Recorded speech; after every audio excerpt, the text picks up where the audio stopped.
What's going on, guys? It's Zena. Welcome to another episode of Spooky Stuff. We're back in the horror library because today we are going to be talking about Leigh Whannell and why Leigh Whannell is winning, because he is. So for those of you who do not know who Leigh Whannell is, shame on you. Leigh Whannell is a screenwriter, he's an actor, he's a producer, and he is a director. He's all things awesome, okay? That just pretty much sums it up. So we're gonna be covering 4 reasons as to why he's winning. The first thing we're gonna cover is tension. The second thing is going to be engagement. And the third thing is going to be detail. And the fourth and final thing is going to be terror.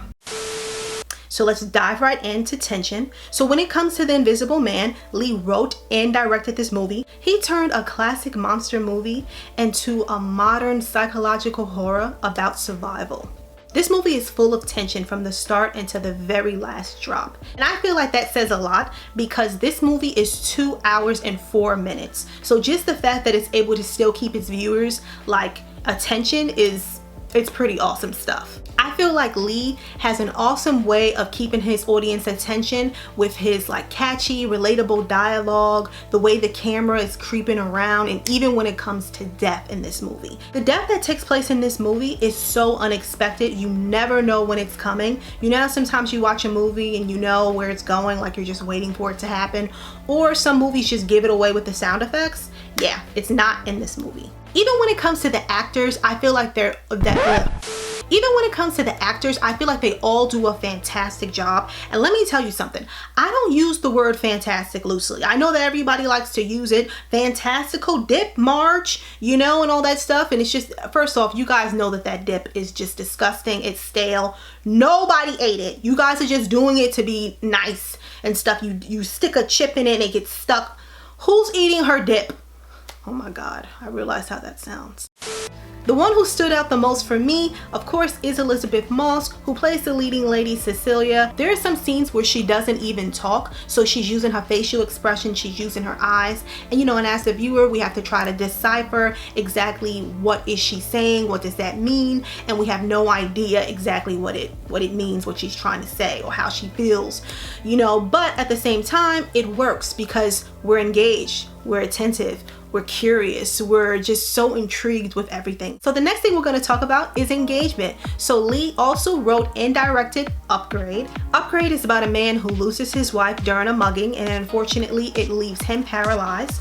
Soon after that, he gets approached by a billionaire inventor who basically says to him that he has this experimental type of cure that can upgrade his body. And then from straight on there, because he does it, otherwise it wouldn't be Upgrade, it gets bloody from there, and it's fantastic. There I go with that word again. Fantastical dip march. This is a very innovative way of telling the story. The way Leigh gives so much plot details in this one, I feel like it makes the leading character Gray. We really feel for the character, of course, and it makes his adventure just honestly even more enjoyable. Because the first half of the movie, although it's kind of sad because again, he loses his wife, he's paralyzed, he can no longer get up from his bed on his own. So, it's just like a really sad, sadness that's going on. But once again, we're still engaged as the viewers. We still can't keep our eyes off of it. And then even with the second half of the movie, that's when it's like very action packed. That's when it's full of blood and gore and violence, action. It's just all those magical things, okay? And even then, of course, it's super engaging. If you're someone who loves cyberpunk type of sci-fi action horror movies, I do feel like this one is for you. So we're on to the third thing, detail. So we're going to talk about the Insidious franchise. So I'm someone who absolutely loved this franchise. Just had to get my little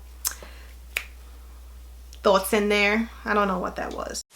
So now we're moving on to the third reason, detail. We're going to be talking about the Insidious franchise. So when it comes to that, Leigh actually wrote all 4 and he directed Chapter 3. This is not like any franchise I've ever seen before, and not just horror genre wise. I've never seen a series that is like Insidious. Insidious takes place in different time periods for each one. I actually saw the films in the order that they were released. So when the first one came out in 2010, I watched it like in 2010.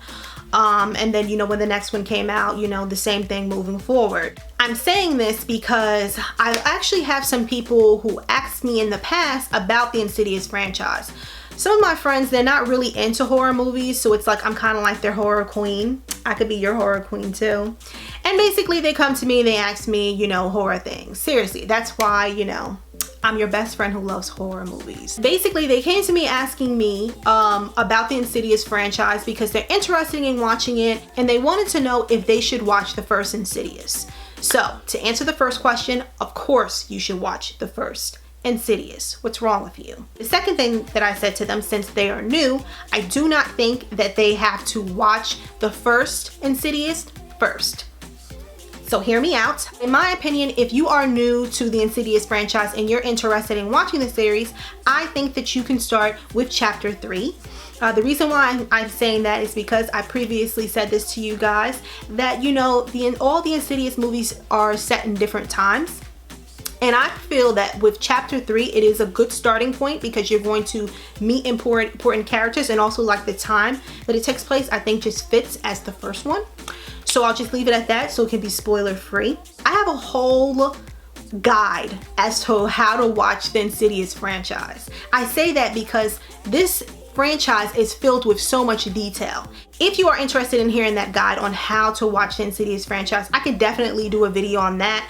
That could be a completely separate video because I feel like that's kind of like a different topic. So I just feel like when it comes to this series, it's just filled with so much details. Just the way everything just comes together is just so unbelievable, and so like it literally just makes me feel cozy and happy inside. It's one of my favorite franchises and I always recommend it when I can. And I feel that if you are someone who's never seen any of the movies before, but you love supernatural horror movies and you want to scare like your family and friends or scare yourself, this is the one for you. Now we're down to the final one, and that is Terror. So when it comes to Dead Silence, Leigh wrote this movie. And I previously spoke about this movie in my Scariest Teeth and Horror video. This movie follows a man who is trying to find out what happened to his wife because she was murdered. So he decides to go back home, you know, to his hometown so he can try to figure some stuff out. And he discovers that his wife's death, it may be linked to the ghost of a murdered ventriloquist who is Mary Shaw, who wanted to be turned into a puppet, who wanted to be buried with all her puppets, okay? What? So this movie is an old-fashioned ghost story, and there's like spooky atmosphere, and there's also a cursed town. You know, I feel like those are kind of like elements that we've seen before in horror movies. I'm just gonna keep this very, you know, straight to the point. I absolutely love this movie and I will forever love it. And to keep it simple as to why I love it is because it terrifies me. I remember when I first watched it back in 2007, it made me afraid to go to the bathroom. It was down to that point, and I love that feeling. Honestly, I've been watching horror movies since I was in my mom's womb. I don't know how, but I saw it, okay? No, I didn't.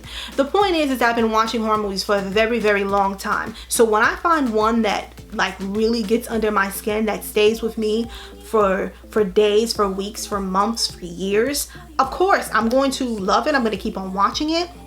And usually when I tell people that I absolutely love this movie, they always think, oh, it's because it's the doll, you're afraid of the doll. No, I'm actually not afraid of the doll or any of the dolls or any of the puppets in this movie. The reason why this movie scares me so much is because the whole backstory, the whole legend behind Mary Shaw, even the poem that goes with it, Beware the Stare of Mary Shaw, it's giving me chills right now. Please don't make me yell. Chills. Chills! I'm trying to like not yell in this video because I don't want my neighbors to hate me. Everything in this movie, when it comes together, just mesh so well. Again, the legend of Mary Shaw, the spooky atmosphere, the creepy puppets. You think that one thing is going on, but something else is going on. So it's like, it's a horror, there's a bit of humor, there's a little love story, there's a little drama. It's like this movie has it all, and we have Leigh Whannell to thank for writing it. Thank you. Alright guys, that's my list as to why Leigh Whannell is winning. I hope that you enjoyed it. I'm interested to know what's your Leigh Whannell favorite movie. I really enjoyed talking about this. All right, guys, thanks for watching. See you next time. They always think, oh, it's because it's the doll. You're afraid of the doll. No.